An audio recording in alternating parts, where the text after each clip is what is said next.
Welcome to episode 213 of the Thunder Underground podcast. Trent and Jason here. And this week, we've got half of Bunnies of Doom. That's something I never thought we would be saying. Right? Not that it's unfathomable, because both these guys have been on the podcast multiple times. Yes. But just to say that they are here representing Bunnies of Doom is something I didn't think we would be saying. I know, and it's awesome that we're saying it. So, Right. Yeah. Yeah. David Cantrell and Stacy Lane are both here. And this is episode 213, so we could have had someone from Slayer on. But thankfully, Stacy and Dave probably both like Slayer. So. Well, who doesn't? Have you ever heard anyone say, I don't like Slayer? I've seen people say that before. Like, if it's not your thing, that's Yeah. fine. But somebody go, I fucking hate Slayer. Right. You're not going to find a rock fan or I don't know. Maybe you would, but Right. God, we just jumped right into Tangent City there, didn't we? That's what we do. Well, yeah, true. We should just start a podcast called Tangent City. Yeah, I like it. And there would be It's like Broad City, but there would be no discernible fucking topic because you just never know where it's going to go. Right. I think we're on to something. They've already got something with that. It's called the Josta Show. Yeah, no shit. Because he always asks a question that you've always wanted to know about somebody, and then right when they start their answer, he interrupts them and has a tangent, and then it goes off onto that. And next thing you know, they're talking about the 1968 Oakland A's or some shit, and they never come back to what the fuck you wanted them to talk about. Yeah, and it's frustrating. I agree. Well, before we get into this Bunnies of Doom talk, we need to let you know that we are sponsored by Med Farm and DEB Concerts. Med Farm is a dispensary located in Broken Arrow. They are between Broken Arrow and Coweta off 51. Their address is 24683 East Highway 51. You can't miss them. They are cannabis with a cause because 30% of their profits are going to help build no-kill animal shelters in this area, which is a highly noble cause, I do believe. So, very cool to have them on board with us. You can get out there if you don't have a card. They have a doctor on site every Friday and Saturday from 11 a.m. to 1 p.m. And if you mention that you heard about them right here on the podcast, just say Thunder Underground and they'll give you a 10% discount. How awesome is that? You gotta love that. Yeah, that's great. But yeah, they have a great selection. They're great people, so get by there and check them out and see what they got to offer. We are also sponsored by DEB Concerts.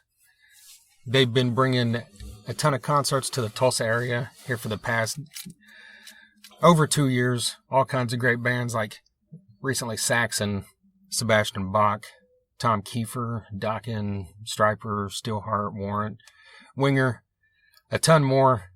And now they are bringing Snoop Dogg.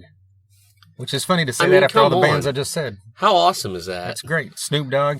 This kind of goes in with what you said about Slayer. Even if someone isn't into hip-hop, you don't hear people say, well, fuck Snoop Dogg. No, never. Why would you? Because he's fucking cool, He's a national treasure. That's right. And the fact that, DEB has got them coming to town, that's, really something to hang your hat on. That's right. They're moving up and upward and onward and, exactly what you want to do when you start an enterprise like this. Yeah. That show also features Nelly, so if it's hot in here, just take off all your clothes, right? Not you. I don't want to see that, but, okay. Whatever. The show also features Chromeo. I don't know anything about Chromeo to be able to make a pun here, so anyway, go to Ticketmaster.com to get your tickets. This is April 12th at the BOK Center, and that's DEB Concerts is co-promoting the show, so like you said, it's a big deal. Fucking A, Randy. Yeah, and they also will have more shows coming to the Ideal Ballroom. Of course. This year, and the stage at Rocklahoma, the D&B processing stage that is in the Roadhouse area this year, features acts that were booked by DEB Concerts, such as Ace Frehley, Lita Ford, Slaughter. Beasto Blanco. Right. Strutter. Yep. And then we've got a lot of area to Oklahoma and regional bands like Solidify, the Normandies, Driver, Dead Metal Society, Poster Child, Doxy, Down for Five, Rocket Science, Mudflux, Grind. yep, and Zen Hipster. Hell yes. Yep. So that'll be all at Rocklahoma this Memorial Day weekend. So when you're out there to see Ozzy and Disturbed and everybody else on the bill, be sure that you get over to the D&B processing stage to support all these great bands as well. Definitely. All right. So the subject at hand is Bunnies of Doom. Well, but you've got something else that looks like to say. I have a couple of items I kind of want to sound off on real quick. Okay. I'm a little grumpy lately, a little cranky, and so I'm just gonna bitch. And if you have a problem with it, anybody, then go fuck yourself.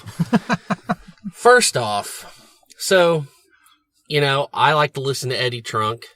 There's always the callers always kind of amaze me. There's always one or two that just callers. It just makes me shake my goddamn head. Right.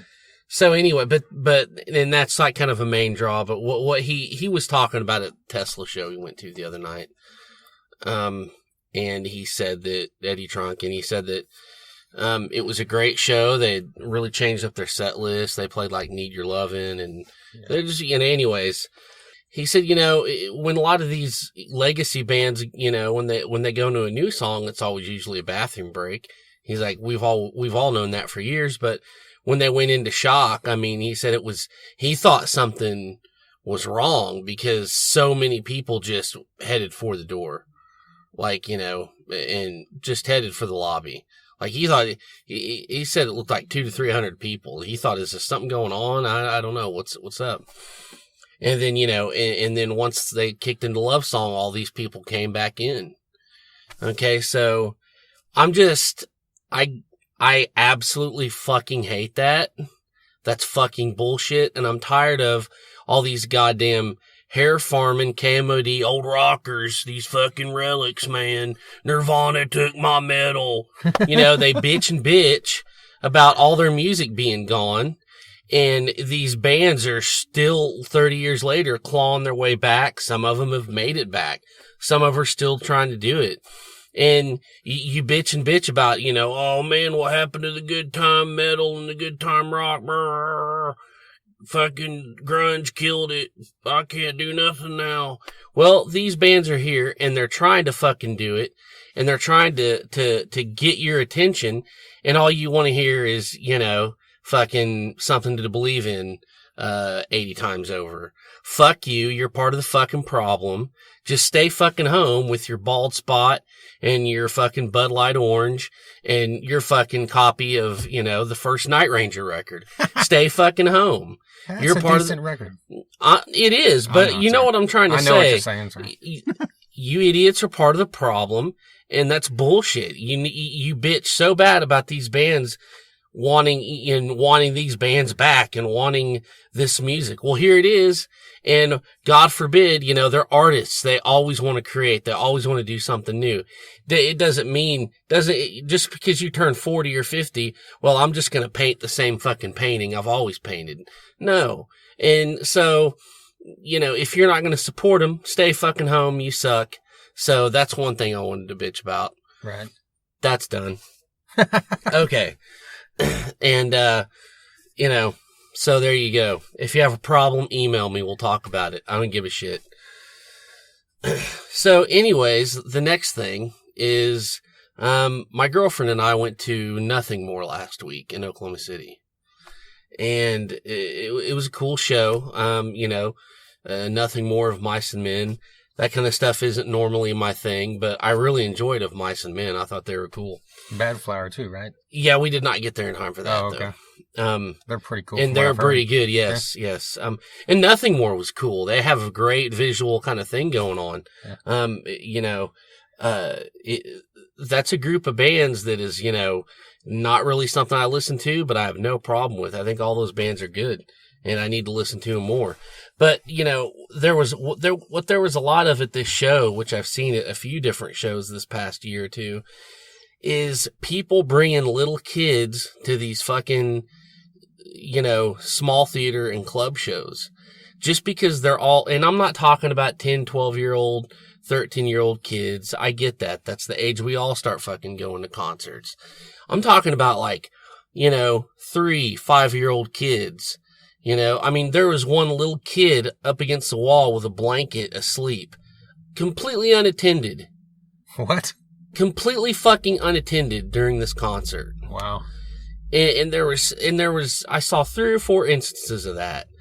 And, back earlier in the year when we went to see Naco and Medicine for the People, these goddamn hippies were bringing their kids fucking and making them sleep on the benches on the side, like little, 4 or 5-year-old kids. It's like that's not the fucking place for kids that age. I think it's fucking stupid. I remember going to the Vanguard, a year or 2 ago, and this punk rock looking couple had a fucking stroller. And the guy had his PBR in the cup holder of the goddamn stroller. No shit. I'm not fucking kidding you. And I've wanted to bitch about this here and there, but I just never did. But it's just like, if it's like an outdoor thing, and, it's, sit on the lawn, bring a blanket, I get that. But these fucking club shows, just because they say all ages, doesn't mean let's bring the whole family. Case in point, at Nothing More, we were over there, standing by the bar, drinking our fucking Monster Energy because it's, Thursday night and we have to drive back. So we're not drinking alcohol. And there's a guy and 2 girls, and they're probably 20, 21 years old. And they're obviously completely fucking high on Molly or ecstasy or whatever the fuck, because they're all fucking making out with each other. Just 3 of them in a big pile. Fucking, I mean, it was over the clothes, but they're all groping each other, hands up their butt cracks, hands on their fucking junk. I mean, it was insane. This kid had his hand up both of their shirts. The chicks were making out. Then they'd all 3 make out with each other. It was fucking insane. Everybody was looking at him and snickering. One guy was like videotaping it. It was so much that they got kicked out for it. And then 2 feet away, you've got a 5-year-old kid on the floor sleeping with a blanket. It's like, what the fuck is going on here? So I just... Sounds like Woodstock 99. Yeah, no shit. So people quit fucking doing that. Be a fucking normal parent, be a responsible parent, and stay home or get a babysitter. That's fucking stupid. Well, even more extreme than that, I mean, I've been to shows where there's like a legitimate newborn. Like, not even new. I'm talking like less than 1 with the headphones. Like, they have the little, noise-canceling headphones, which I guess at least they're being somewhat responsible there, but it's still... there's shit in the air or whatever, shit. That like... Remember the goddamn at Rocklahoma? Yeah. Some dude held up his baby in front of Kid Rock in the photo line. Yeah. What the fuck is that about? Yeah. There's so many things wrong with that. First of all, it's Kid Rock, so fuck that. Second of all, what are you taking an infant to Rocklahoma for? Because he's a dumbass. Exactly. What the fuck, man? But I was out there watching Kid Rock too, so fuck me, what do I know? But but still, it's like... But you didn't have your 9-month-old baby I didn't in have, your hand with its head, trying to support its head. Yeah, no shit. I mean, it's just fucking insane. Just insanity what goes on. So yeah, quit fucking doing it. I don't know. Put your fucking meth pipe down and fucking watch your kid. Right. That's all you got to do. You know what? The shrine is 21 and up. Yeah. So there won't be any 4-year-olds sleeping during Bunnies of Doom. No, there won't. And I cannot fucking wait. This Saturday night, March 9th, we got Van Knife, Destro, The Shame. Let me re-say that. The Mighty Shame. Yes. The Mighty, I can't say it because the is in front of it. But anyway, I'm putting an extra word in there. The Mighty Chad Malone and The Shame. How about that? Yes. And of course, the great Bunnies of Doom have returned. It's going to be bunnyful and doomful. That's right. And we're going to fucking watch it and we're going to see it. And some people might be like, hey, I thought you guys were going to the Tulsa Music Awards at the Ideal Ballroom. Well, guess what? We are. We are. We're nominated for one of the awards, Best Digital Media, so we'll be out there. And, of course, supporting all our friends and all the bands we like that are nominated, like Sprout the Anti-Hero, Screamer Red Mutiny, who else? Down for Five. Yeah. Mudflux. I mean, we're gonna be and driver nominated at the finalist. Sorry, we're Weston gonna Horn be, and the Hush. Anyway, yeah, we're gonna be there for all that. Yeah, but as it happens, if a Bunnies of Doom reunion is going on, we have to fucking be there. Yeah, and we're gonna bust our ass over to the shrine to check this out. Later on that night. That's right. So, and it's only $5 in advance or $7 at the door. You can't beat that to see. It might be a once in a lifetime event. You That's don't right. know. It's been 24 years since this lineup's got together, and it's been, I think you said 21 years since the band's played at all. So definitely, you don't want to miss this, because who knows when or if it'll happen again. Mm-hmm. Yeah, I mean, you got to get down there for this. There's just no two ways about it. That's right. So yeah, this is a band that, we've talked about it many times before, because Cantrell's been on this show now. This will be his 3rd time. And Stacy, this will be his 4th time. Mm-hmm. And we mentioned both in the episodes when we had both of them on early on that, Bunnies of Doom was one of those Tulsa bands that we kind of latched onto as a band that we really loved from the area, because we saw them several times opening for other acts in the area or whatever, because that was the time towards the end of their run there. The last couple of years was when we were, getting old enough to just go to shows anytime and all that stuff. Yeah. 92 to 95, that kind of thing. And we were at shows all the time, and we saw them a bunch, and them and Pit Bulls on Crack were kind of the 2 bands from the area that both of us. Yes. And it's kind of like, at that age, you're pretty impressionable. So you're 15 and you hear a band with that name, Bunnies of Doom, or even Pit Bulls on Crack, you instantly like him regardless of if you heard him or not. Yeah. Yeah, you're like, well, I got to see this. Yeah. And it was badass, Right. So yeah, I say we just get into this, because this is a good one. Here we go. David Cantrell and Stacy Lane, Bunnies of Doom.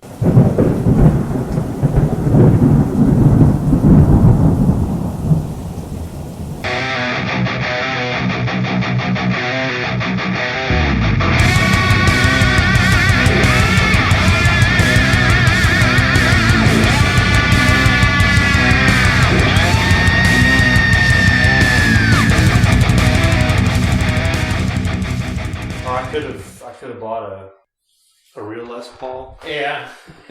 Anyways, I had this one. Well, a long time ago, I had when I joined the group pods back in '97.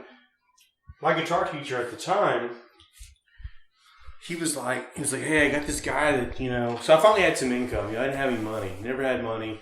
So I put in the group pilots. You cover gigs, so I had some money. So I was like, I just had the white Les Paul. I was like, well, let's get another guitar. And my guitar teacher was like, hey, I know this guy in Jinx that makes guitars, custom guitars. And I was like, hey, custom guitar. Yeah. They're okay, cool. So he hooked me up with this guy. And so anyways, I was like, yeah, make it like a 59 Black Beauty, just do that. But I only want the 2 pickups. I don't want the 3rd one. So the guy made this guitar for me. And like this part of it, which is the part that he didn't actually make, is the part that he sent off to his buddy to make, is awesome. The neck and the headstock sucks. Wow. So I paid $1,200 for this guitar, and I never remember you ever playing. Yeah, it sits in the corner over there. So, anyways, but since I had it made, I could never sell it. Right? Who's gonna? Yeah. Who's gonna buy it? Give you what? Yeah. So what you put into it? Yeah. So anyway, so that guy, once I got the thing, and I never saw the guy again, so I don't know. Wow. Going so. Anyways, So you're not going to play it at the shrine on March 9th? no, I don't think I'll play it. This guy. Think about it. It's got the same EMGs that I have in all my other guitars. I like all that stuff. So probably the guts are worth more than the guitar.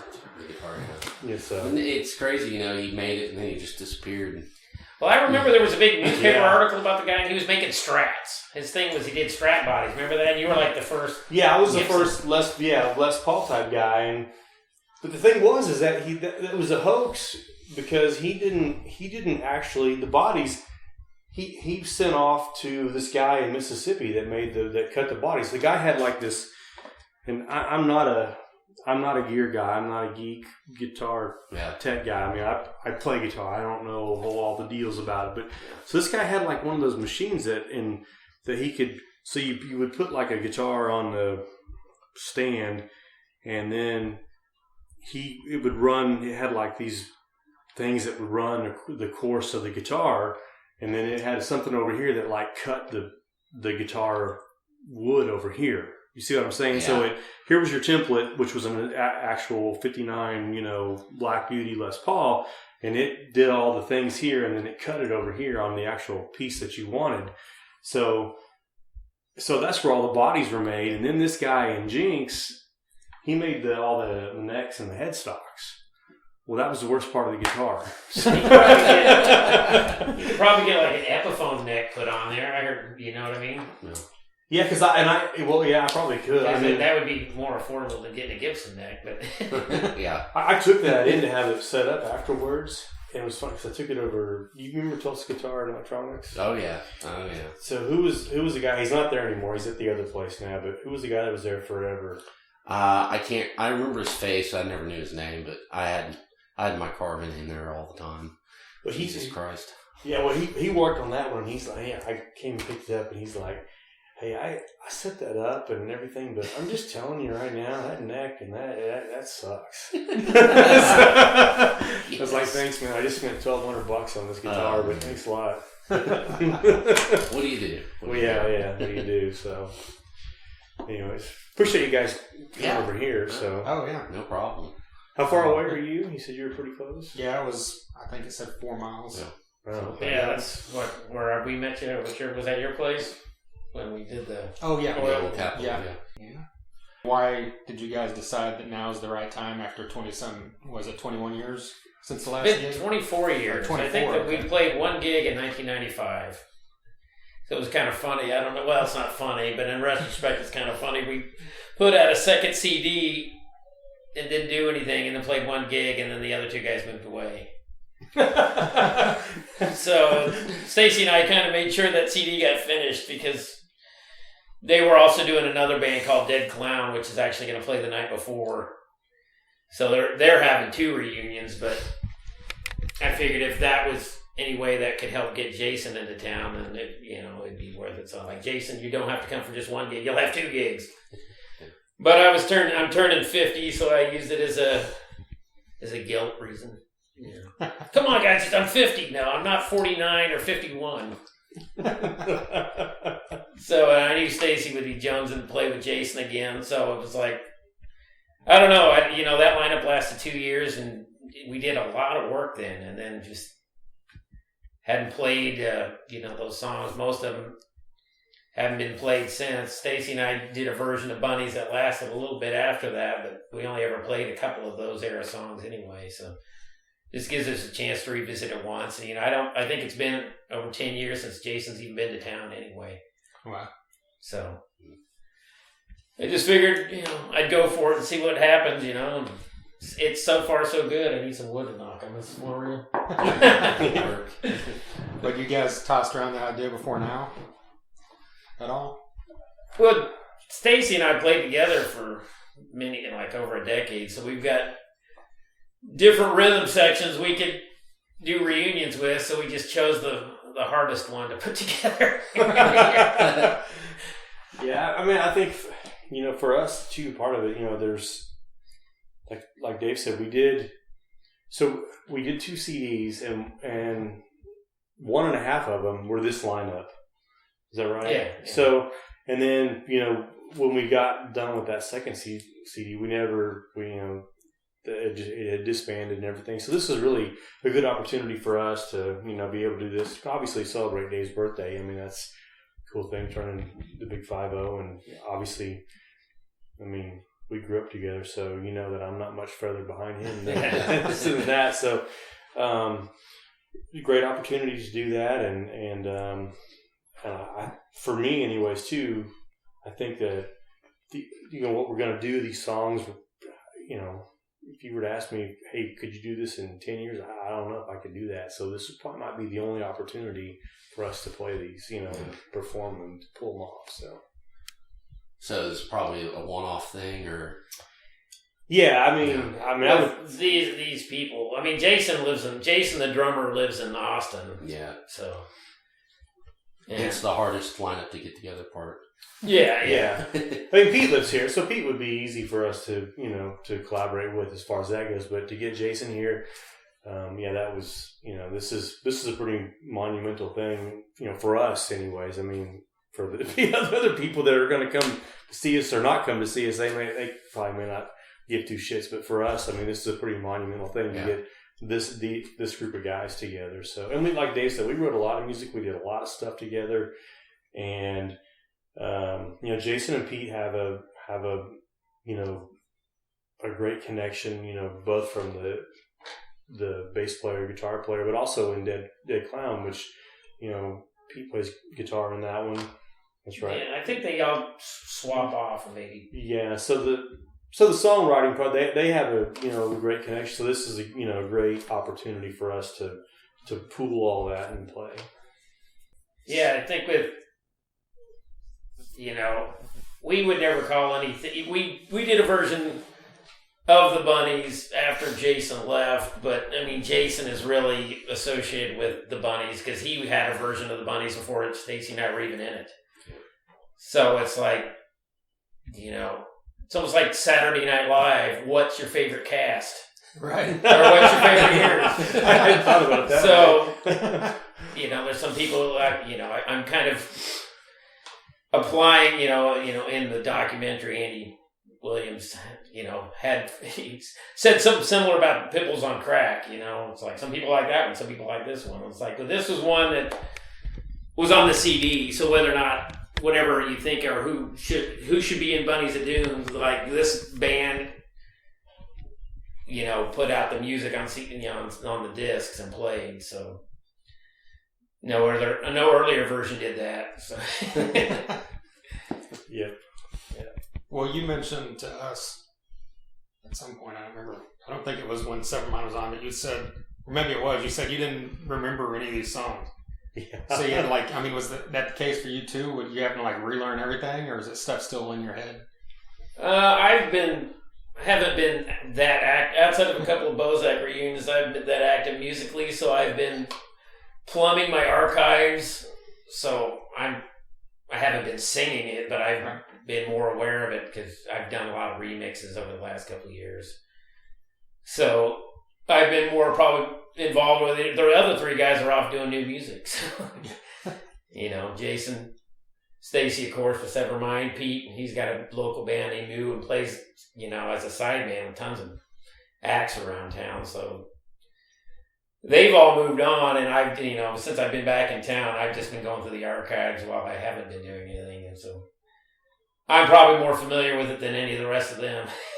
And my job is easier because they played a lot of technical stuff. At the time it was,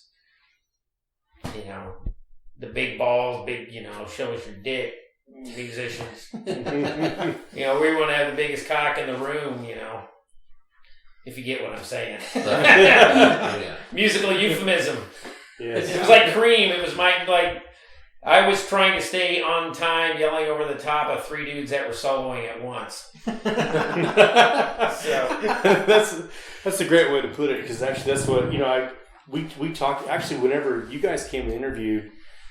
I think I told you this too, just over messages, but you came and interviewed Severmind, and you mentioned something about Bunnies, and we had already talked about this, and I already was 75% sure this was going to happen, but I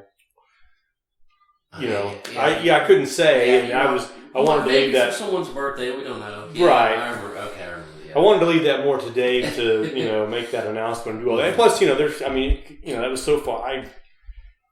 You know how life is. You think one thing is going to happen this, and then 2 days later, it doesn't happen. So but anyways, and I started looking at the songs back in December, and I was like, all right, well, I don't play guitar like that at all anymore. So yeah, it's been a challenge for sure. And Jason, the drummer, is like, I don't play drums at all like that anymore. So it's like, right.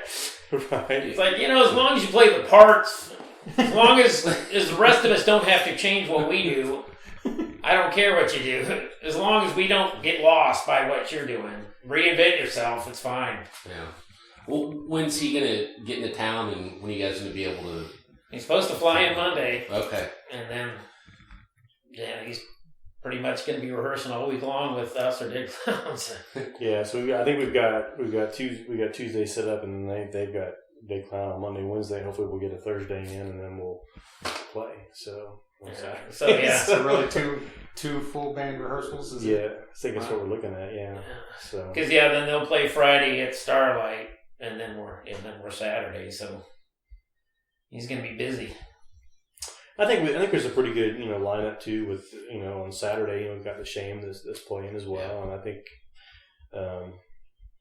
it'll be cool from that aspect. I mean, because Bunnies is not, never was a very. I mean, we're not just an out of the box, buy off the counter, off the shelf band. We were always different, and we could be.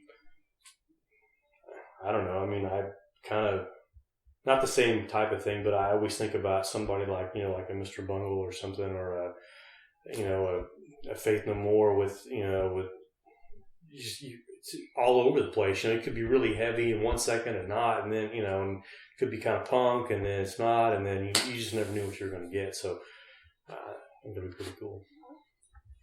And then Terry plays with the Shame, and so everyone can really get confused. 'Cause everyone. Aren't you in the Bunnies? And Terry said he ran into Deeper Trillo and was like, "I'm going to be there. I can't miss you guys." And Terry didn't think he was talking about the Shame. He's like,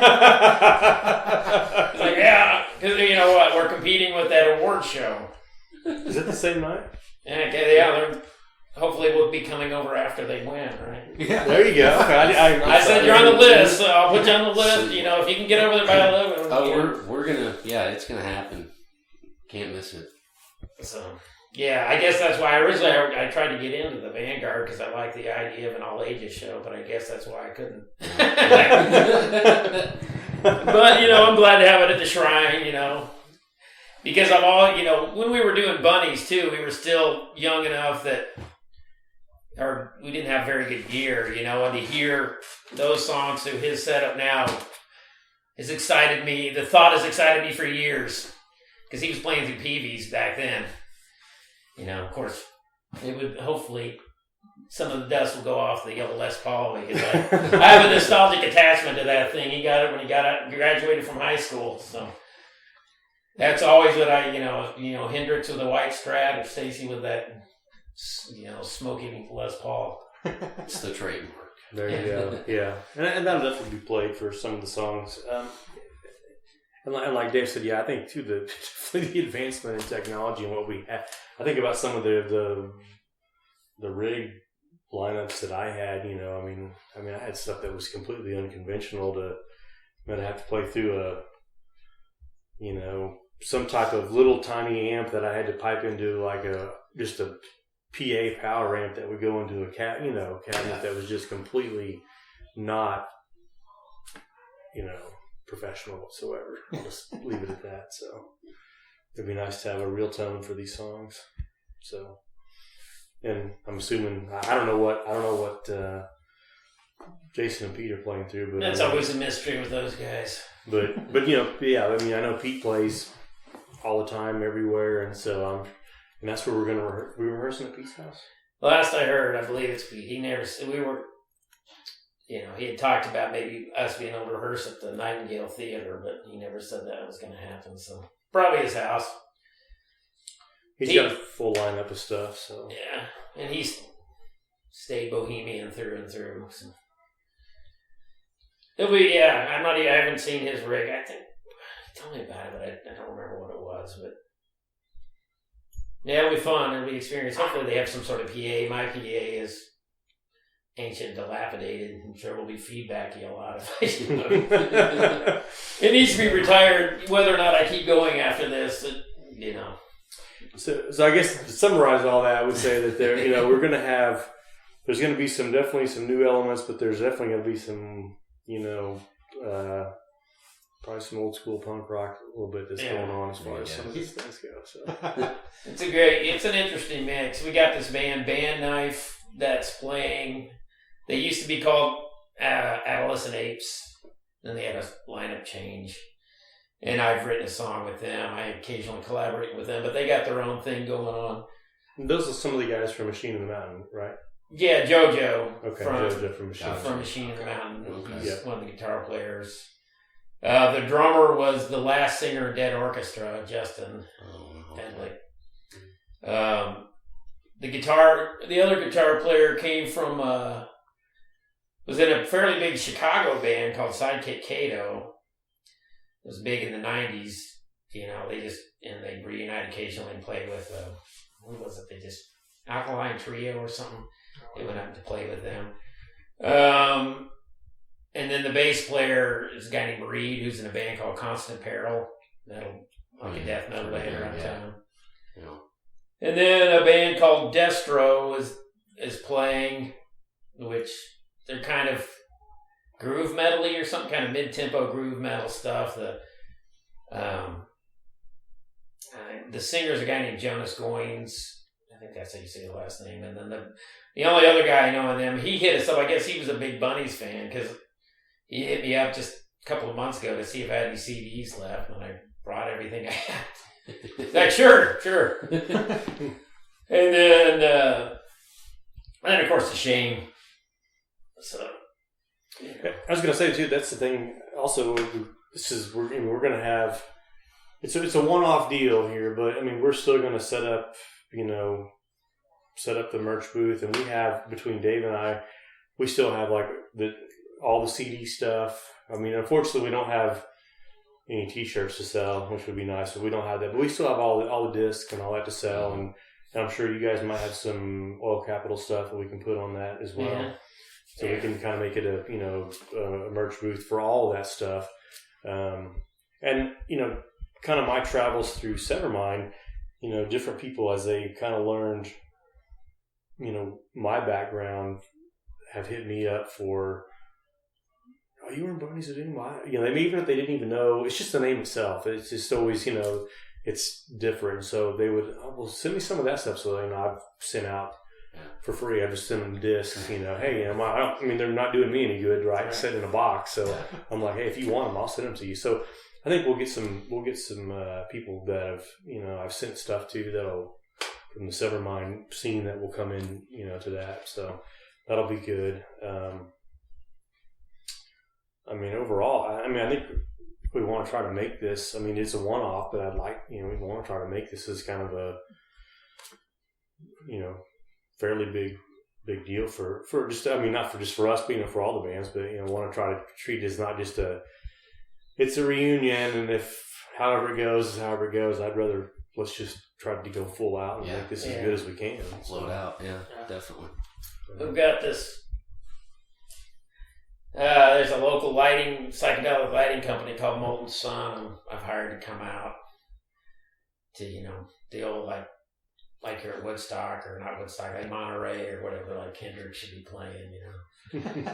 Bunnies had a really psychedelic angle back in the day when we were younger. So the drummer's drum kit used to all be hand painted day glow, and how we wrote songs was kind of alter our consciousness with a black light under his drum kit, and that's the only thing that would be illuminated. And they would just jam for hours and hours, and they would record them all, and I'd get lost. I'd just sit there and float through outer space, and then every once in a while, Jason, who could keep it together, would stop and say, "You're supposed to be making up lyrics." And then they'd go back to us like, "To what? You guys are taking me other places, and I can't find anything to sing to because your guys are weaving in and out." So we had that to us anyway. Now, if we can bring that like in a slightly controlled manner back, at least the vibe of it, that would be cool, And really, too, that's kind of some of the things about the songs that we wrote. That's kind of how a lot of them came about. As I relearned them, I was kind of remembering that we had like these jams that Dave would talk about. They might go on for 6 hours or maybe even longer, and they were probably impaired jams.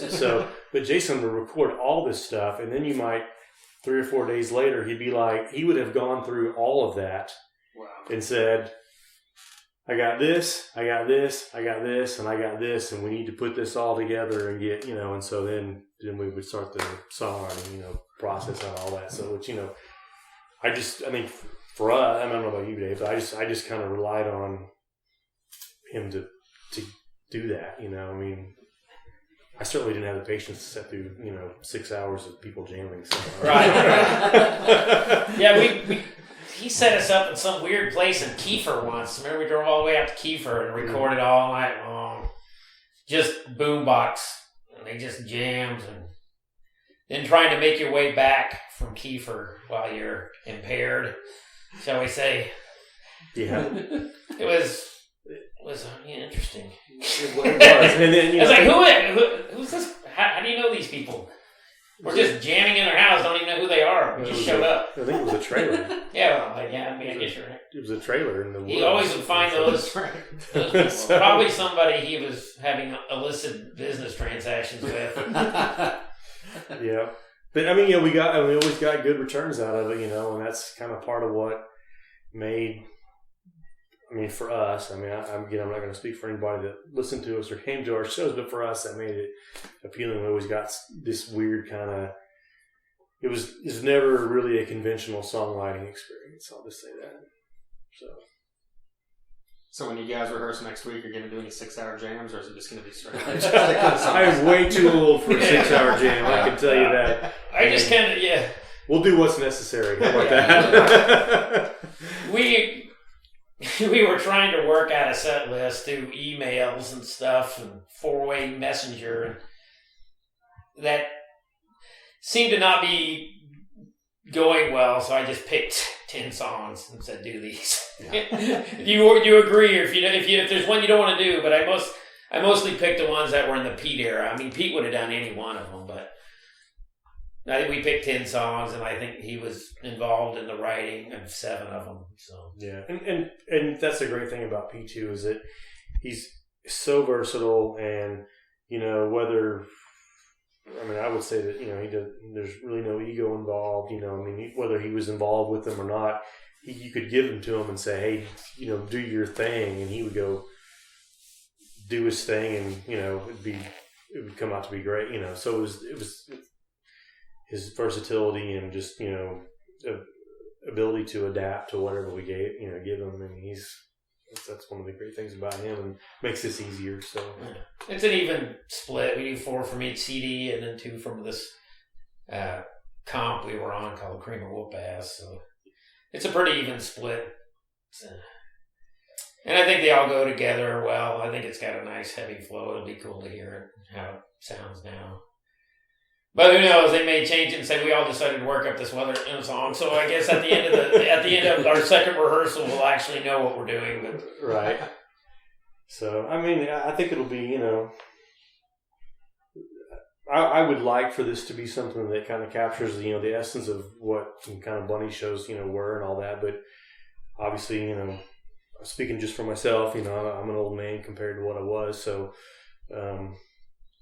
We'll see how that works out. Well, you had mentioned that you guys were filming. Are you filming the whole show, or just like a song, or what's the plan? I'm going to film. I've got a dude out to film the set. Yeah. This guy, Dave Ketter, he actually used to be in the Shane.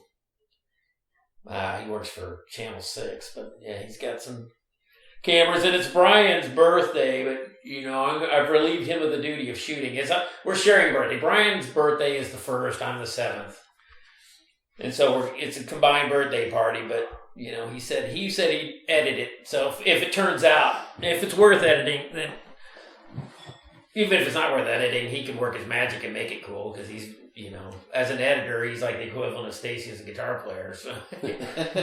It's some of the things he can do, if you've seen with the doc. I can only imagine what he could do with that, where it's actually new footage. So if he can make us not look 50 years old, that'd be cool. If he can do some of that. Filters. Like Michael Douglas and Ant-Man, make us look young again.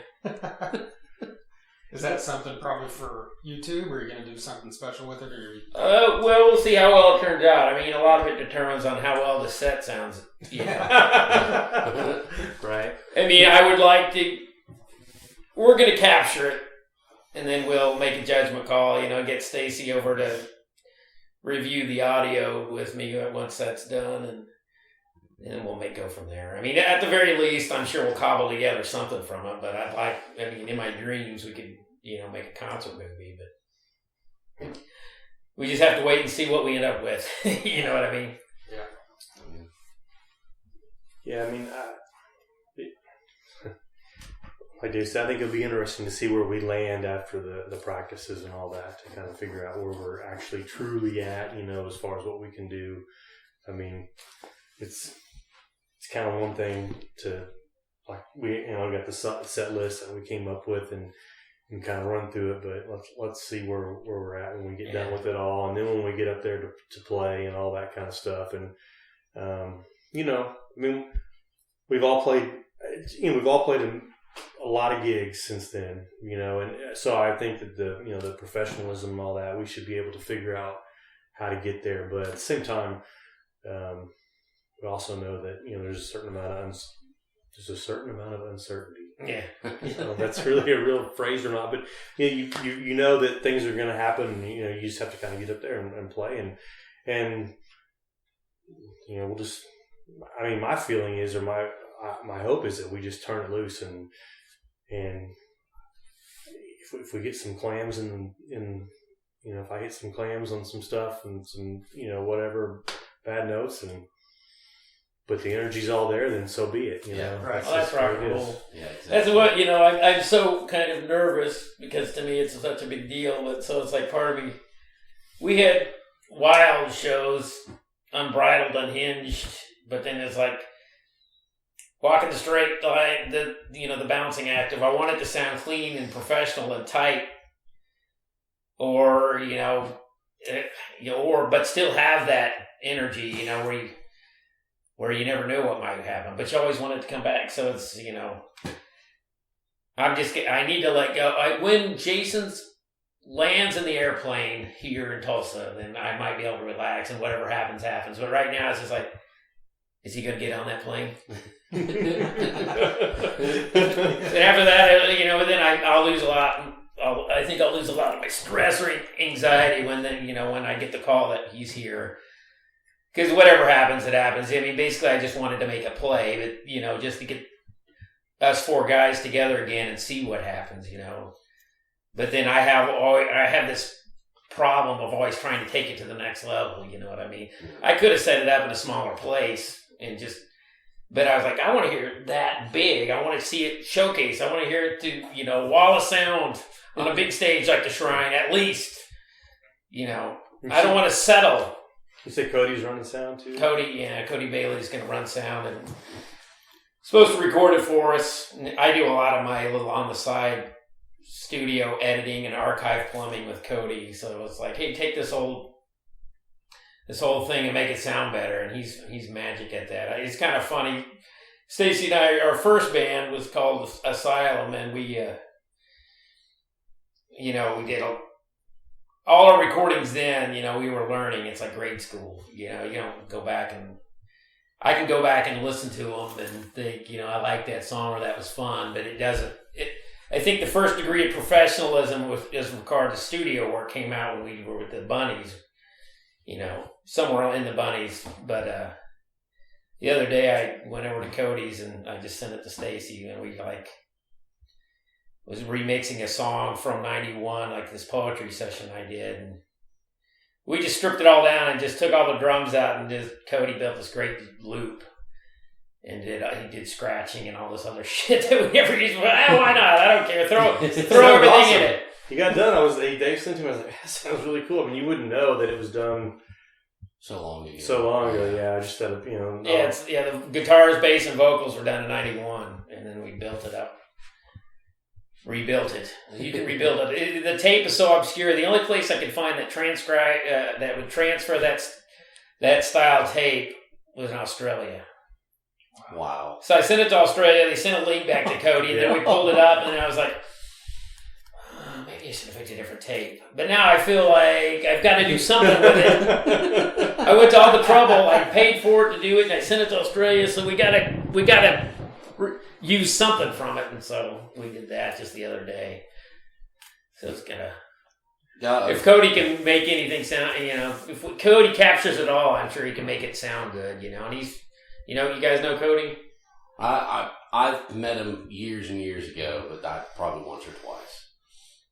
Well, he's, he walks, he operates in all worlds. He was in the, in the 90s, that agro-industrial metal band, Jacob, but then he's also a tech for Peter Frampton, so. And, and then he does a lot of pop gigs or, DJ gigs, so. Playing every instrument and all that. Yeah, he's just, he's a pro, and his dad was a legend in the local blues rock scene promoting, bass player. So his dad made him, I guess, learn the fundamentals at the beginning, It's like to always be hireable, I guess. Yeah. That's what my boy learned, is playing piano. I was like, you got to learn these to read. That way, even whether or not you ever want to be a musician, but if you are, and once you're, the little window of your pop era passes, then you'll always be hireable. Yeah. Because you can, read and learn from, ground up. Because I never did that. I'm not hireable. That's why I glom on to people like Stacy. Are you hireable?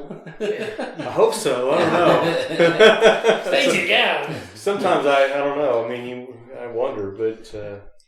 Stacy reads. He's schooled, educated on. You always want to play with someone better than you, Oh yeah. And I think one thing also, I don't know how far this conversation got, but I think something for Dave and I. He's done all these things as far as the lighting show and the production, as far the video and all that. But I think Pete and Jason bring I know Pete had been talking to you about having some different interludes between songs and that type of stuff. I didn't really catch all that, but I suggested that to him because he's got that old style synthy keyboard, and I thought, some swells or ambient intro music would be a cool addition.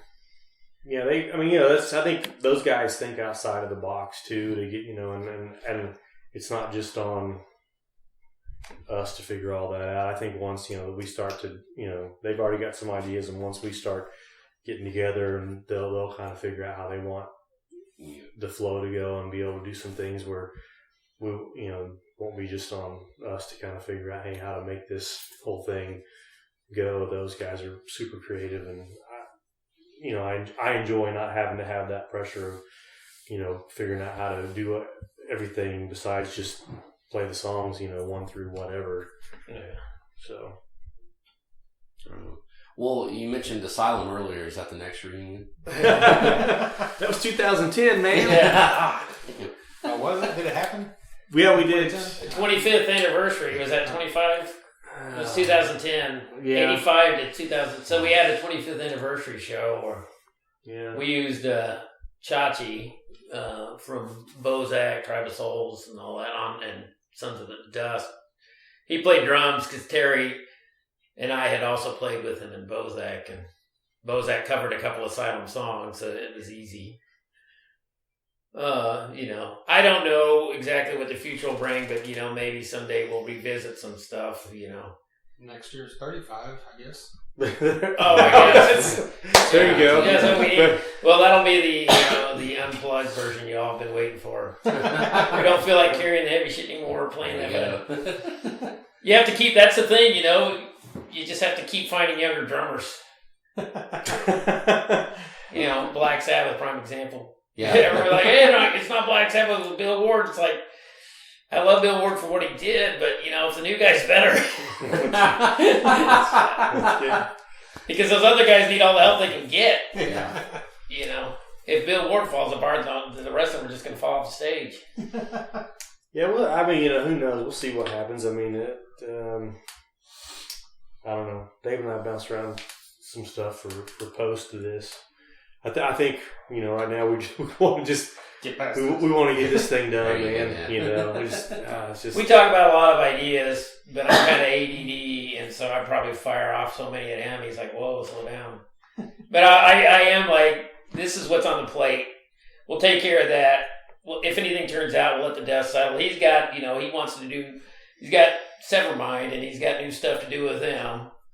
So once the dust settles, and if there's free time later on, we'll discuss who we want to do some stuff with. I mean, Terry's like our brother, and so it'd be cool to do something with him again sometime. But we'll just see what happens. I mean, I'll probably text him once we leave here 5 songs we should do. Asylum has a huge. The Asylum, Bunnies managed to get most of the stuff recorded, and at least half of it decently recorded. Asylum's got a huge pool of stuff that was never adequate. Asylum never made a good recording. But there's a lot of good songs there. It was inexperience and, gear and production and low budget, So that's, I'm not saying it's like, So maybe that's what you need to do for the 35th anniversary is record a couple of those songs. Yeah. There you go. See if anyone remembers. The 25th anniversary went It's a loud noise. surprisingly well. So, we had over 100 people fill up the. Now it's Blackbird, but what was it? Eclipse? Clips. Yeah. It was packed. I was very happy and pleasantly surprised. Yeah, I thought so. I was, yeah. And that, for me, that was actually kind of the gig that kind of got me, I had been doing, since I had stopped playing in Bunnies in 97, I'd been playing with Group Pots doing all the cover stuff, which, was, is and was and still, is a great thing for me. It made me a much better musician, just having to learn all kinds of things that I never thought I'd have to learn, and great experiences. But at the same time, though, that I hadn't played music, like heavy music, I guess I'll say, in a long time. And we did that Asylum deal, and I was like, I didn't think I even missed it. Yeah. To be honest, and we did that show, and I was like, yeah, I think I kind of miss playing this type of stuff, and that kind of got me back into the. Because we even talked about it never really happened. We even talked about it after that show, trying to get it all back together. But you didn't live here then. Well, no, I was going to come in for gigs. Yeah, we tried. We and then just it didn't happen. And then that's about the time that not too long after that is when I transitioned to Severmind. But that was kind of the reawakening for me for that type of music. So. Well, it seems like it'd be a lot easier to put together than Bunnies of Doom. So. Asylum had so many drummers. Asylum thing. Yeah, I know, man. Asylum had so many drummers as long as Terry's there, but Asylum was like Spinal Tap. We have one drummer that is mostly associated, with us, but Hedberg, he was like the longest tenured, but we had a lot of drummers. Yeah. Well, Derek was there, right? Yeah. Yeah, Derek was the very first drummer. He was the first drummer. That's why. That's. Derek had just got a drum kit. Me and Stacy went over to check him out when he was like 15 or whatever, 14. It's like, I can play Give Me All Your Lovin'. That was the first thing I ever heard. Yeah, I don't even remember that. I totally remember that. Like, okay, I don't think we're going to work that in.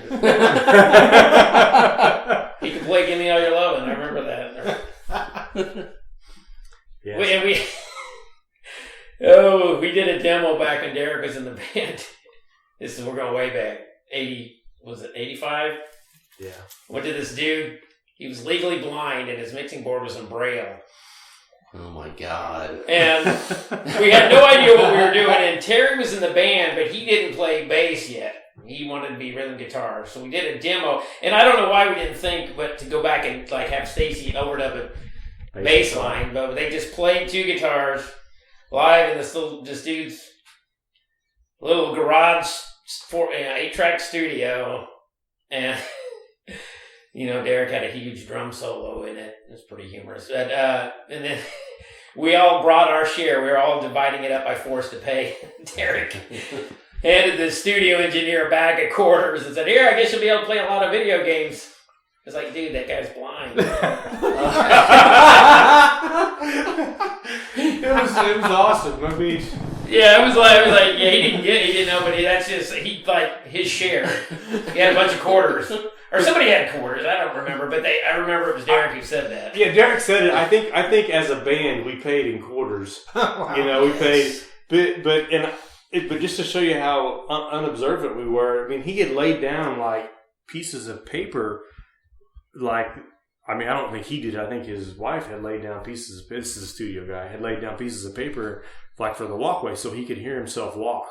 Right? You step on the paper, it makes noise, and you can kind of hear your track.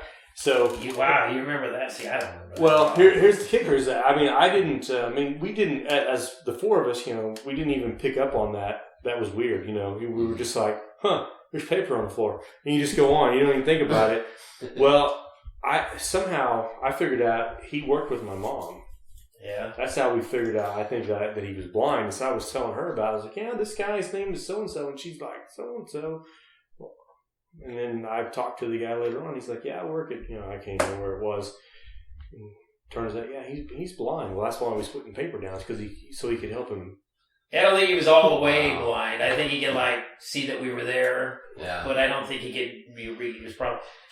But he had a bag full of quarters for some video. How we paid for that session is we would go down to Chandler Park and pick up all the fucking cans. Yes. And go sell all the cans. It's Saturday, guys. Let's hook up. And my dad owned a John Deere dealership, and so I'd take his big John Deere pickup, work truck, and we'd get a big bag of trash bags and go out to. God, there were people partying there. We just go down under the rocks where all the high school kids were throwing all their beer cans and taking 20 bags. Just all right, there we go. We can get 2 hours of studio time. Right there. The kids today are doing that. That's for sure. Yeah. They're not going looking for cans or nothing for studio time. Well, we weren't. We were always. I mean, I guess. I think we were probably 15. We should make a record. We hadn't even done a gig. Even if we'd done a gig, couldn't play. We never played any place that would have paid us. The only place outside of my backyard that we played was Big Splash. We played Big Splash, and I think didn't they fire us or something? Yeah. But my voice was going through the change that day. It was like a bad Brady Bunch episode. we couldn't even really write songs. We didn't. I mean, I had no concept of. Verse, chorus, just any of the basic, intro. Hey man, here's a riff. Yeah. Let's play these till that sucker ends, Yeah. Play it for, I'll write 3 verses for it. Go. Yeah, so that was. There's your Asylum story. Yeah. Are you happy, Trent? Asylum's got a lot of that, I kind of sometimes, Asylum and Bunnies are so distinct, different. It's harder for me to think of as 2 distinct personalities because it was always me and Stacy. But I mean, someone like Terry, I'm sure it's a completely different entity, And Terry was very important to Asylum. So I mean, I was words, Stacy was music, and Terry was visual art for it. So I mean, we were all and then we had different drummers. So if Asylum hooks up again, maybe we can find some great, 25-year-old in shape, non-alcoholic drummer to do something. Great sense of time. That will corrupt and. Yeah. Well, both Asylum and Bunnies of Doom were a big part of the documentary. Yeah. You were involved with it as far as just on the interview end. So what do you think about the documentary, seeing it? I mean, I know he's got a different point of view because, he was heavily involved in it. But as a fan of watching it, I guess is the way to put it. I thought it was awesome. I mean, there was so much stuff on there that I didn't even know about. I mean, as far as, and I'm talking about my parts, I'm talking about what came before me. All that. I mean, when it started and there was all that, I was like, man, I some of the stuff I would have been too young for. It's just not conceivable that I would know what that is or being able to go see it. But at the same time, I was like, I had no idea all that existed. So I was really, I felt really educated, by it. I mean, entertained, obviously, but I was really educated by all this stuff that had come before me. And it kind of helped me understand, why we were able to do what we were able to do was because of all these bands. And some of the guys I knew later on, but I had never, I didn't know their background. I didn't know what they had done to kind of get the scene to where it was. And so that was a great educational piece. And then obviously, I had great respect for everything that they had done, and a lot of talented musicians there. And then when it came to our part in the scene that I knew and I remember, I thought, again, they did a great job. And the only thing I'll say is that for me, it was really, we did those interviews, and then, it was a couple, I don't know how many years later before it came out. So I'm like thinking, I went to go see a thing. I'm like, I don't remember anything that I said or did. I'm like, man, I'm like a douchebag up here. You know what I'm saying? And, or just like an idiot. And, it was for me, it was unnerving to see myself on, be interviewed and then on a big screen like that. I was uncomfortable, but as far as the work that these guys did and everything, I thought it was awesome. Yeah. How about you now, looking back, now that you're over a year removed from it, are you happy with everything? Oh, yeah, it's kind of weird because singing, I saw it in sections so many times that there was a lot of the stuff that Brian put in to it that watching it straight through, I missed. Or like, they put the DVD in fairly recently to show somebody who hadn't seen it, and I was like appreciating some things that I probably was oblivious to in the midst of making it. So, yeah, it was cool. It was long, time consuming, and it's, now it's available on Amazon Prime. Yeah. Brian's been working some magic. He's been pushing that. His station, because we broadcast it on the station he works for, actually submitted it for Emmy consideration. So I had to join I don't know what you call it, the Emmy people. To be eligible, you have to be a member. So I became a member of that. So in case it wins, I can see what happens. So yeah, it almost seems surreal now that, it took 6 years to make that now it's like I don't even know what I think of it. Brian, I think it's great, and I love the way it turned out. It's weird that it's over. Yeah. Yeah. And it's almost like you keep thinking of things that you could add to it, or maybe we should interview that. Oh, it's done. It's over. You know what I mean? So it's taken on a life of its own now, and I really love seeing that it reaches people that I don't even know at all. Sure. Sweet. Cookies and everything. There you go. And I don't know if I mentioned it. I can't remember if we mentioned it. Thank you, sir. In that one interview, but the first time we showed it, the preview screening, when that one dude, we talked about a musician that had passed away from the early scene that we never knew, a guy named Michael Automatic. And then, so we gave him some props and that, and people talked about him, showed pictures, played some of his music, and then after that screening, we met his widow and daughter, and they told us how much that meant to him, and it's like, that's why we did it, Notwithstanding just documenting our little circle. Because originally it was started off to be our little circle, I just thought we kind of talked about it, and, it's like, let's start with NOTA, because they were like the big overshadow of us, and move in from our era, And we were all involved in our age group, but then, once we got more into NOTA, and then we started interviewing some of these other people about the early scene, and then that made it last another year. And then we decided, Brian and I made the decision, like, well, now we got to go back to the beginning. Yeah. Wow. So, and I knew a lot of those people, and I had some of those records, but then, a lot of that stuff even I didn't know at the time. And I was kind of the historian or whatever. Because I've always been, growing up, anybody that did anything from Tulsa, I read the Entertainment, the World every day, and I'm like, who's this band? It's a new wave band that put out a record or whatever, and I have to read about it and follow their career, So that's what they can do it. So can I. The thing that I thought that gave me a chuckle out of when we went to that is, there's the part with Kay and, how he is, and, a lot of people think he's difficult, and it's on the screen. He happened to sit in the row in front of us, and his phone kept ringing the whole time, and he'd get up and take it right there. And people were staring at him like, what do you, I'm like, see, it's still right here. I got such a kick out of that. I thought it was hilarious. Art life. Yeah, Art yes. life. Here we go. Yeah. I mean, right as it was going up there it is. And people were staring at him, and I'm just like, oh man, that's great. He was a legend. Yeah.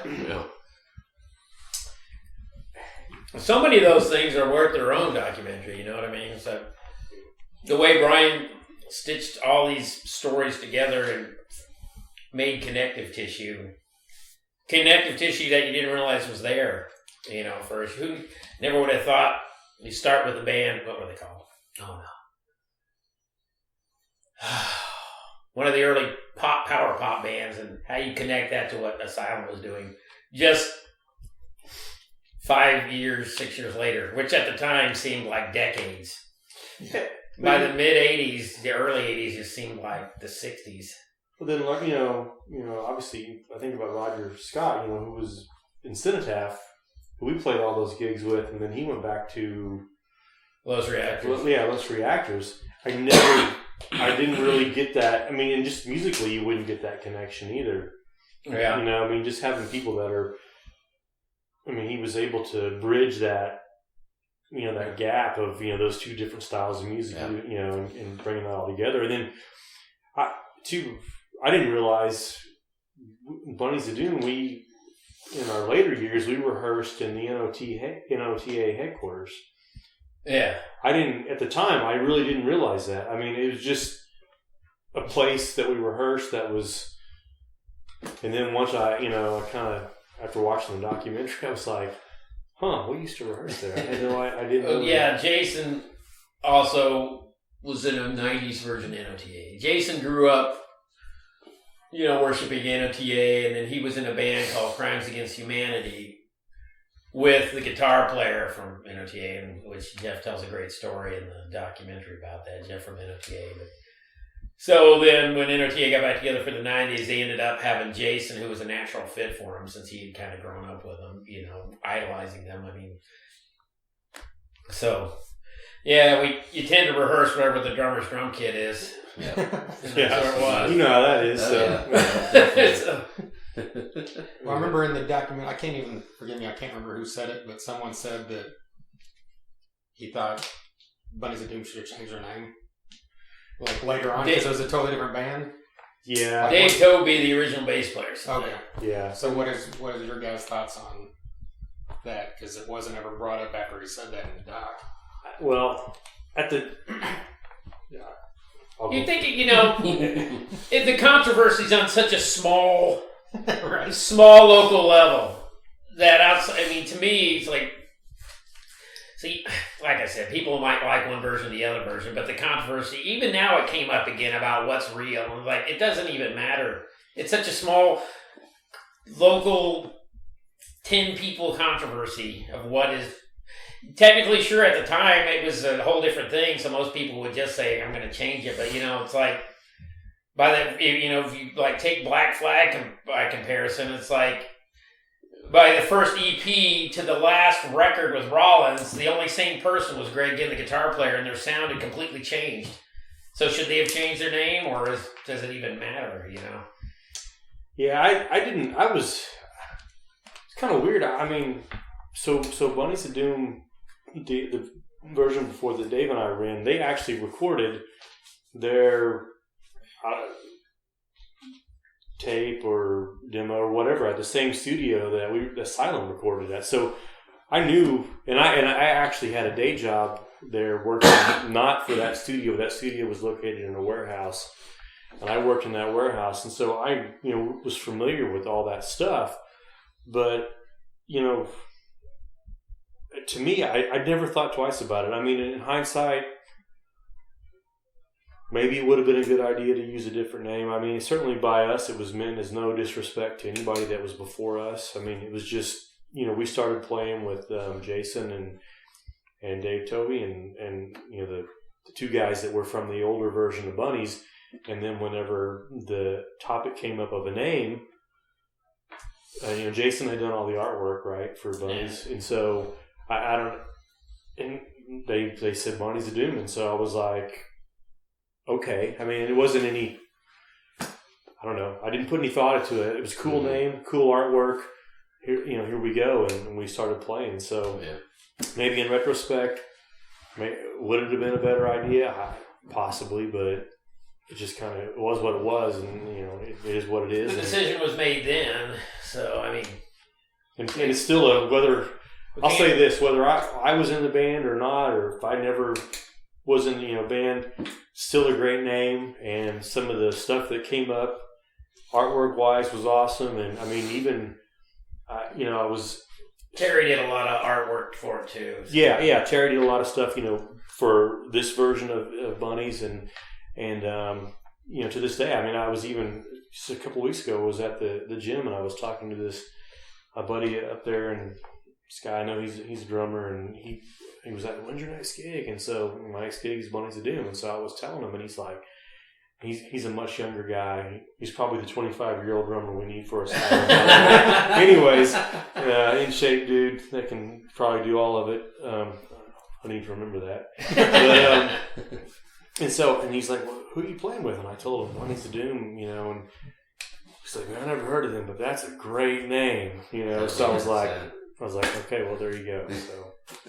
Yeah, I mean, once I might have maybe was a little resistant at first, but once we decided, I decided, we're going to own it.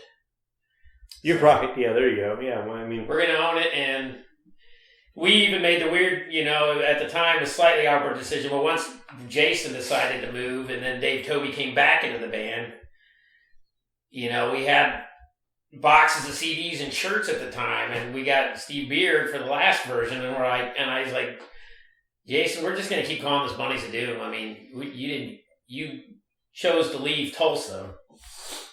No hard feelings that he wanted to move on the next step of his life. So it wasn't anything to do with the band. But I was like, there's no reason for us to change the name now. I mean, we've got all this, and we've got the original bass player back. So, I mean, if Steve is okay with being Bunnies of Doom. So, I mean, that went up to 97 before we finally... That was like maybe 2 years, maybe the last 2 years. Yeah. But then, it's still like, we wouldn't do that now. I don't know. Maybe, we could do a reunion show with that lineup in 2001. So it's been 24 years since this lineup and 18 years since the last lineup. Yeah. And, see, the thing about it is that, I mean, what I've learned is that there's a lot of, in the local scene, there's a lot of, I don't know, commingling or incest or whatever you want to say. I mean, the only band that I've ever been in, I think that I was one of the original founding members was Asylum. I mean, I went from Asylum obviously to Bunnies of Doom. Like we just discussed that whole topic about that name was with people before us, and then then I became the guitar player in the Groove Pots. Well, there was a Groove Pots before me. I replaced somebody there.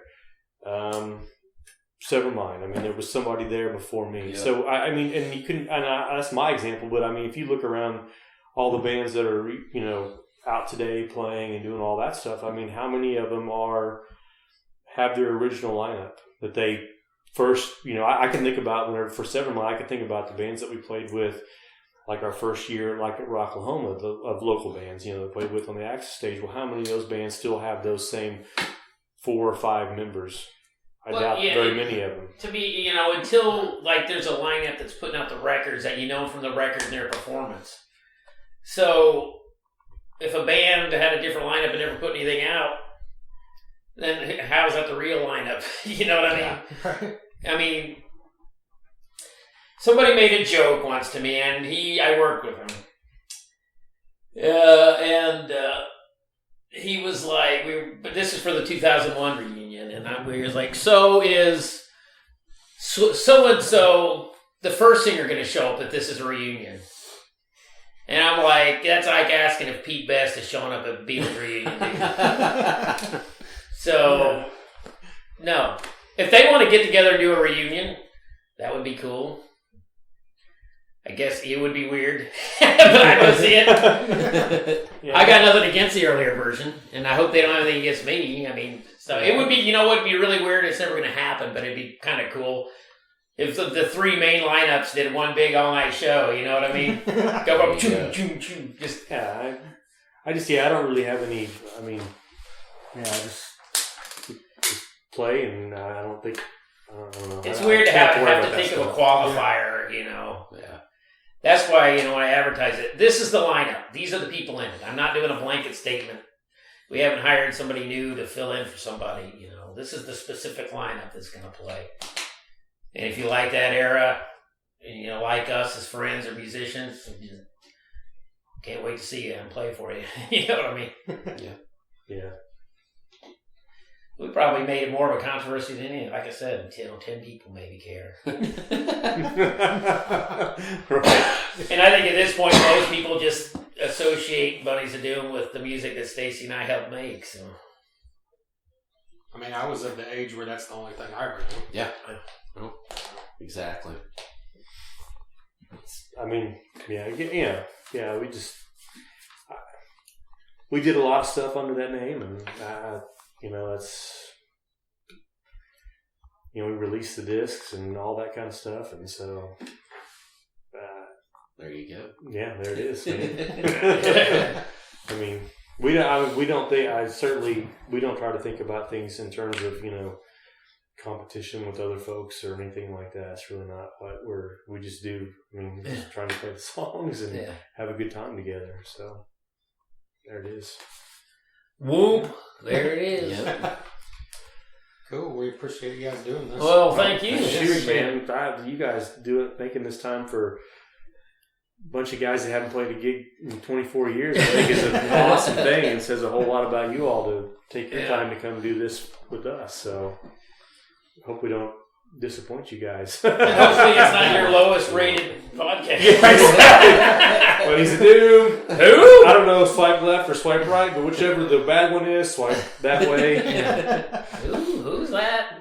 Bunnies of Doom. That's a great name. I think my kid watches that cartoon. Let me go. Right on the very edge. See, but you know, the Asylum thing was 9 years ago, so the memories were still intact.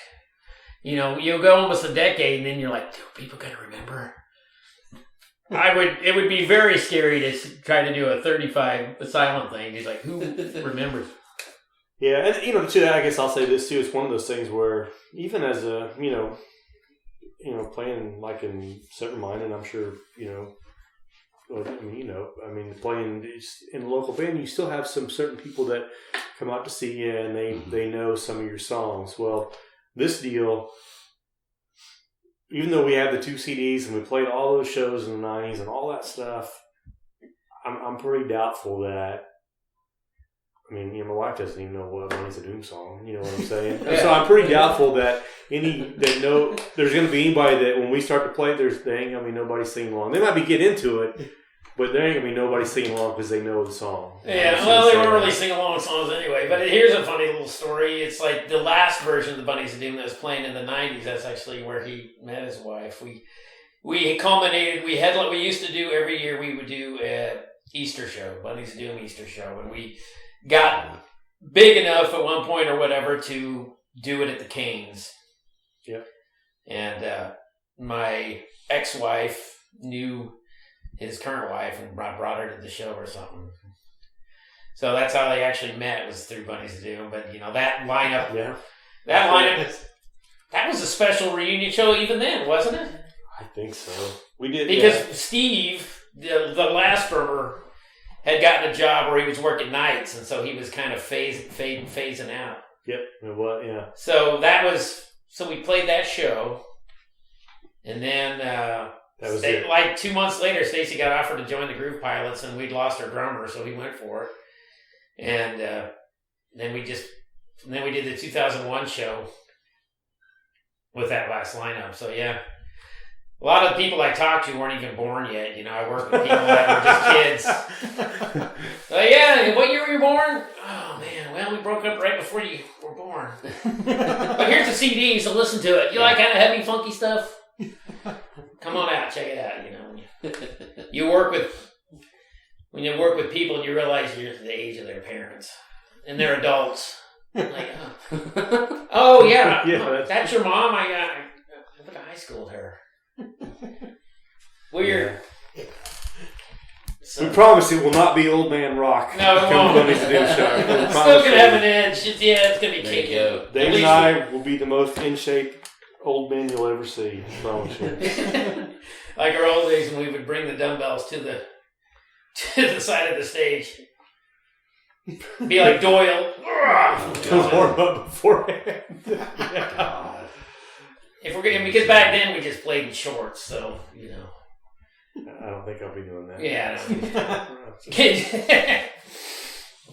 My wife would dread it if I did. If she'll even show up, we'll see. Well, thanks, guys. Thank you. Thank you, guys. Thanks for the Appreciate cookies. it. Yeah. Absolutely. Oh yeah, there's cookies. I know, man. Look at that, man. Got cookies out with you. I was expect that. You lucked out. That's a first. There you go, Dave Cantrell and Stacy Lane of Bunnies of Doom. A big thank you to them for taking the time out to have us over to talk about a lot of stuff from the past and what they're doing to prepare for the show and everything that's going on. Very cool and very glad to be able to say that we've had Bunnies of Doom on this podcast now. Yeah, that was really cool, being 16, 17 and seeing these guys at the Eclipse. And then, all these years later, here we are talking to them and stuff. It's really important. And, these bands that we talk about, Bunnies of Doom and Pit Bulls and the early stuff like that, that was super important to us. It showed us that, we can do it too. So to be able to have these guys on and, and just kind of let them know what we think and all that kind of stuff, it's great. It's good stuff. Yeah, and we talked about the documentary in there, the old Capitol Underground. Yes. Documentary in both those bands you just mentioned, that primarily here Bunnies of Doom was featured in that. So if you're not familiar with them before hearing this podcast for some reason, then go check out that documentary if you can't make it out to the shrine, if you're not in this area. Yeah.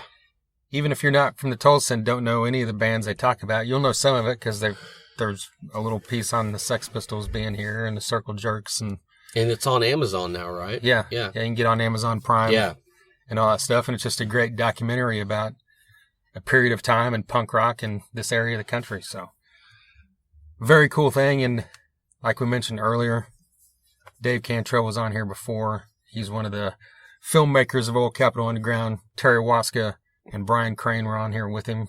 And then way back, he was on here just by himself talking about all that stuff. The documentary, Bunnies of Doom, Asylum, Bozak, all the stuff he's had going on in his life. And then Stacy Lane, this was his fourth time to be on. He was on way back, like episode 10 or 11, with Derek Sanders from Severmind, and then along with the rest of the members of Severmind on episode 100 and episode 200. Hell yeah. And as you'll know in the future, probably episode 300. Yeah. I hope so. So 87 episodes from now, be sure to look out for Stacy Lane on the Thunder Underground podcast for the 5th time. Maybe the 6th time by that point, you don't know. So if this is your first time checking us out, you've got a ton of episodes you can go back and check out. Like I just mentioned, those, whatever that was, 6 episodes right there. Yeah. If you're into punk rock, we had on Lenny Lashley, who was in the Street Dogs. We've had on the Normandys, who are from this area. Chad Malone has been on here. Steve Ray from Pitbulls on Crack's been on here multiple times. And then we've had on a litany, I haven't said that word in a long time, Nice. I like that. of random people from the rock and metal genres, like members of Megadeth, Gene Simmons of Kiss, Shooter Jennings, Seven Dust, Warrant, Shinedown, Clutch, Overkill, Sid Falk, yeah, Candlebox, Crowbar, The Obsessed, Prong, Black Star Riders / Thin Lizzy. A huge long list, 212 previous episodes, soundcloud.com / Thunder-Underground. You can also listen on iTunes, Google Music, TuneIn, Stitcher, Mixcloud, most anywhere podcasts are heard. We're also on YouTube at The Thunder Underground. We have a lot of videos we post now where it's just us talking on video about random stuff going on. Cheese. Yeah, we had a review of some cheese that was Def Leppard and Guns N' Roses Branded Cheese. So go check that one out, along with some other album, song, concert reviews and stuff. And subscribe to that channel. That would greatly help us. And of course, Facebook, Twitter, Instagram, all that stuff. Like it. Anytime you see a post, like it or share it. That helps us as well. Helps spread the word. And we would greatly appreciate that.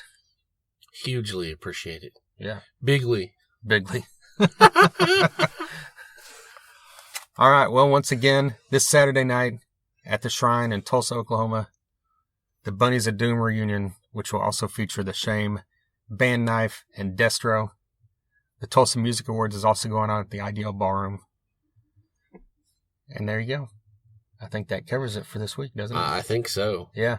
You know, we didn't really talk about the fact that I just worked at and saw Metallica in Wichita. Yes. And we are going this week to see Metallica in Kansas City, but I think we'll talk about that all at once here in the next week or two. Yeah, I think we're going to have... We got some things we're... working on. Yeah, we might get James on the podcast. You never know. Yeah, we're waiting on final word for that, here in the next week or so. Sure. He's like, I haven't done a podcast since Joe Rogan. Fuck it, I'll do this one. Yeah, why not? Yeah. But all right, that's good. Until next time. Dude, these are old We need school. to keto up so we can get shredded and watch more abs by the show. Yeah, that ain't happening. Thunder Underground, y'all.